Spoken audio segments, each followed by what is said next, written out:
I'm Marcus Chavez, Communications Director at the Philanthropy Roundtable. Today I'm joined by Lindsay Miller, the Managing Director of Events here at the Philanthropy Roundtable. She's in charge of the annual meeting every year, and so we're going to take a few minutes to sit with her and talk about what we've got on the agenda this year. So Lindsay, thank you, Marcus. Good to be here. A few minutes. So this year's annual meeting in Salt Lake City, Utah. How does the location of this year's meeting, does that affect the agenda or what's going to be discussed at the meeting at all? Sure. We're thrilled to be in Utah this year. It's a very generous state, heavily influenced by the LDS Church that's headquartered in Salt Lake. We're able to incorporate that programming, especially on our pre-conference day on Wednesday, the day before the annual meeting kicks off. We're going to highlight communal charities. We'll have some folks from Catholic Charities as well as the LDS Church come in and talk about private sector alternatives to a welfare state and how philanthropists can be involved in that area of giving. We're also going to be able to take a site visit to the LDS Church's Welfare Square.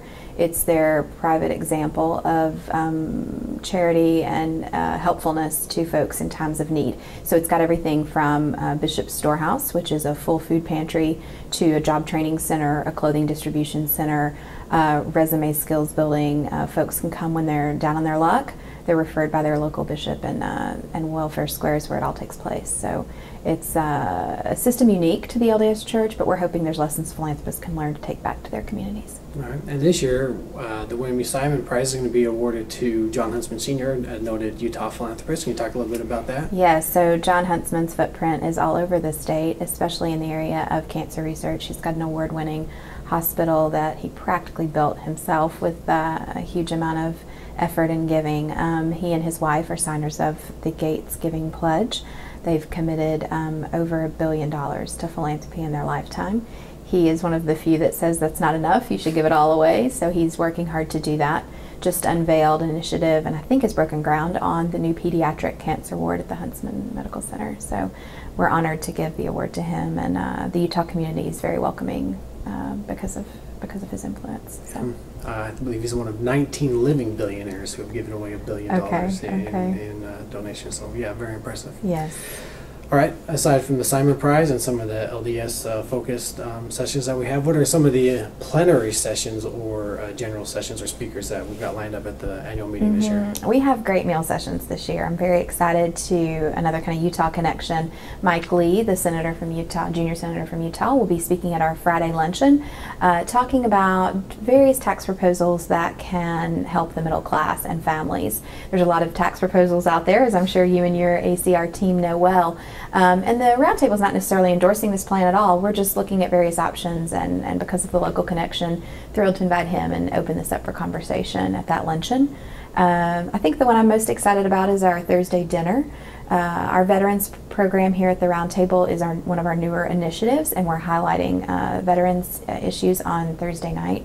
Veterans in a leadership space. So we'll be in conversation with Eric Greitens, the founder and board member of The Mission Continues, as well as Jake Wood of Team Rubicon. And Jake's project is interesting. Team Rubicon's a unique model where they take veterans as volunteers, returning veterans as volunteers, to mobilize in disaster relief sites. They have the leadership, the skills, and the training to step into these sorts of areas. So it's going to be an exciting program. We also have a noted columnist, George Will. Yeah, George Will's our opening keynote. Yeah. Very excited about him, and he really ties to our theme, strengthening our free society. We've never had Mr. Will speak at a roundtable event, and we're really looking forward to his participation. All right. So in addition to some of those general sessions, what are some of the breakout sessions that some of the individual programs at the roundtable here are going to be talking about? Sure. So we have a great array in all of our focus areas. We touched on veterans a little, but our K-12 education program kind of runs the gamut this year, everything from early childhood education to international competitiveness. Then we have our economic opportunity program, where we're going to focus a little on entrepreneurship and economic mobility, kind of buzzwords in today's society, but ways that philanthropists can really be involved in those areas.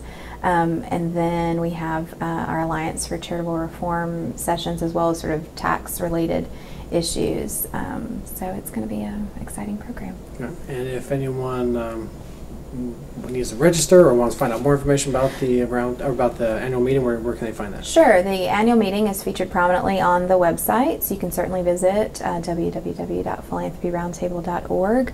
Search on annual meeting, comes up. We're happy. We have a full events team here, happy to take calls, emails. We're here at your service. All right. Sounds like a great time. Looking forward to it. Thanks for taking a few minutes to discuss Sure. the annual meeting this All year. right. I'm sure you're pretty busy. A little bit, but we're excited for it and ready to get this one out to Utah.